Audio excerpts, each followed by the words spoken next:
broadcast has been interrupted by the Alphabet Society. The broadcaster emergency alert to inform you about this phenomenon.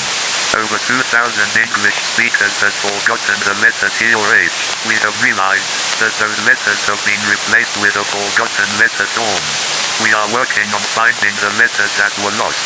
The normal broadcast will resume.